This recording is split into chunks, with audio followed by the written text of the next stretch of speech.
नमस्कार दोस्तों, मैं अंकुर उपाध्याय स्वागत करता हूं आप सभी का आपके अपने YouTube channel share market analysis में।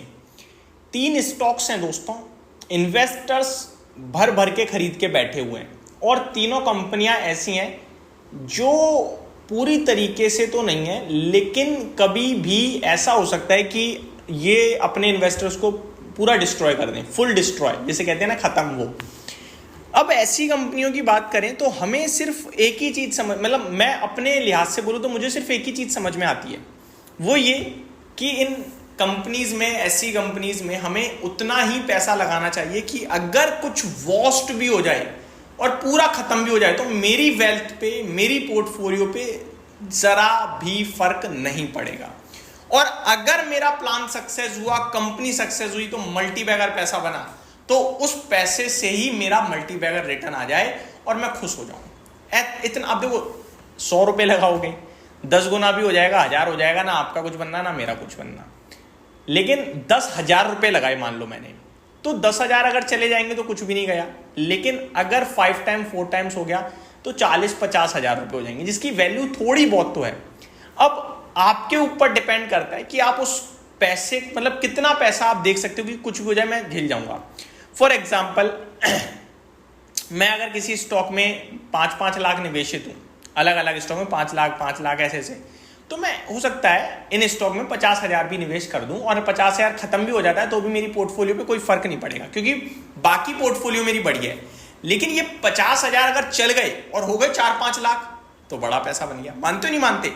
इस वे में पैसा लगाओ कि अगर चला गया तो कोई दिक्कत नहीं है। आप भाव को नहीं देखो, आप रोज रोज प्राइस मत देखो, खबरों को मत देखो, सब इग्नोर करो, क्योंकि आपने सारी पहले से पूरी की पूरी आपकी रिसर्च तैयार बैठी है।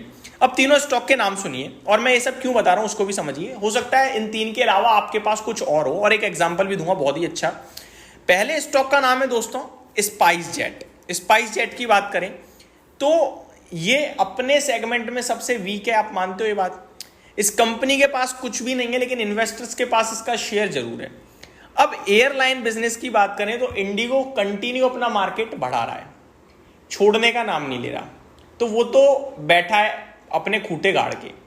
उधर आपका टाटा जी तैयार बैठे हैं अपने शेयर को तेजी से रन करने के लिए, और उधर आकाशा एयर भी पूरी फुल फ्लेज कोशिश में है कि अपने आप को आगे उठाया जाए। तो स्पाइस जेट कहां टिक रहा है?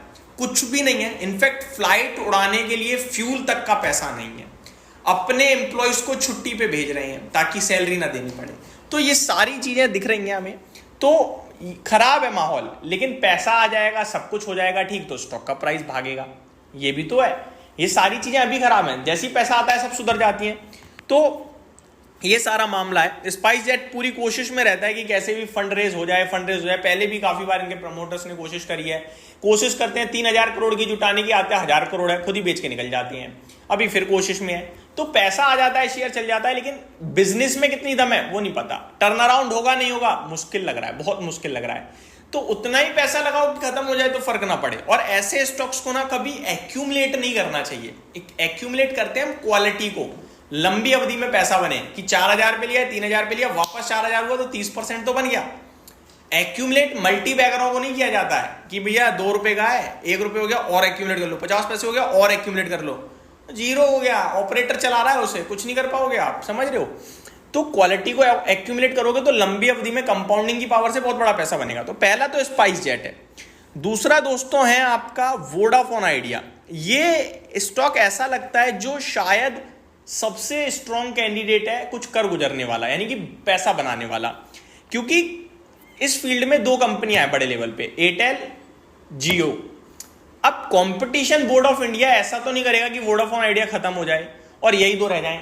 या तो कंपटीशन बोर्ड ऑफ इंडिया को तीसरा प्लेयर को ही खड़ा करना पड़ेगा, क्योंकि 2 रहेंगे तो मोनोपोली हो जाएगी एक तरीके से बहुत बड़े क्षेत्र में। और भारत 140 करोड़ वाली आबादी में 2 टेलीकॉम प्लेयर, ये जस्टिफाइड नहीं है।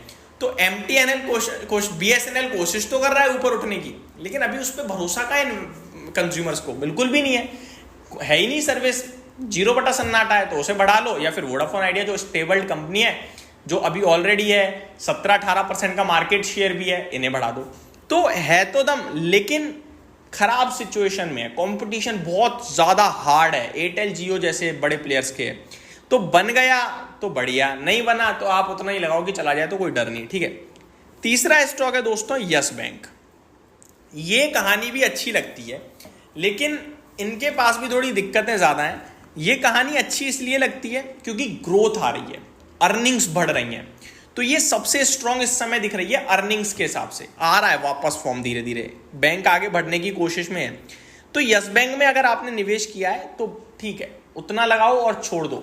यस बैंक यहां से कैंडिडेट भी है कि शायद बड़ा प्लेयर बन जाए दोबारा से, क्योंकि इसकी अर्निंग तो क्लियरली दर्शा रही है कि मैं आगे बढ़ रही हूं।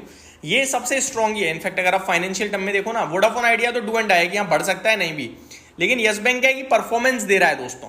यस बैंक परफॉर्मेंस दे, आप अर्निंग्स को देखो, 500 करोड़ का प्रॉफिट करा सिंगल क्वार्टर में, 1500 करोड़ का प्रॉफिट मार रही है 12 महीने में, जो कि लास्ट ईयर केवल 750 करोड़ के समथिंग था। तो बढ़ रही है आगे, 72,000 करोड़ का मार्केट कैप है। हो सकता है ये हो जाए यहाँ से 1.5 लाख करोड़ का, यानी डबल हो जाए। वैल्यूएशन टर्म में अगर आप देखोगे तो महंगा जरूर दिखेगा, क्योंकि बेस बहुत छोटा हो गया है ना इस समय, लेकिन ये अच्छी दिख रही है। तो बनेगा तो बड़ा बन जाएगा अपने आप, नहीं बनेगा तो क्या ले जाएगा आपका।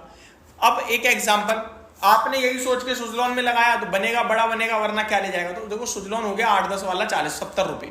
हालांकि मैंने 12 रुपए पे काफी नेगेटिव बात करी थी और मैं उसके लिए रिग्रेट तो नहीं करता हूं, बट मेरे को ट्रोलिंग बहुत झेलनी पड़ी। बनती भी है ट्रोलिंग यार, अब 12 रुपए का शेयर 70 हो जाए तो लोग तो बोलेंगे। हालांकि ये कोई नहीं जानता कि 12 से 70 तक आप होल्ड नहीं करते, बट मैंने कोई दिक्कत नहीं है। ऐसे स्टॉक्स बहुत कम निकल पाते हैं दोस्तों, ज्यादातर नीचे चले जाते हैं। तो लिमिटेड लगाओ, बड़ा बन जाए तो खाओ, वरना कोई बात नहीं। बस तो यही मैं समझाने की कोशिश कर रहा था कि अगर कोई खराब स्टॉक लगे, डर लगे, लेकिन लगे मल्टी बैगर भी बन सकता है, बिजनेस है, तो लिमिटेड पैसा लगाओ, छोड़ दो, फिर कभी कुछ देखो ही मत, ठीक है। तो ये मेरी तरफ से एक वीडियो थी, होप आपको सारी चीजें सही से समझा पाया होगा मैं। Thank you so much for watching this video. Have a great day guys.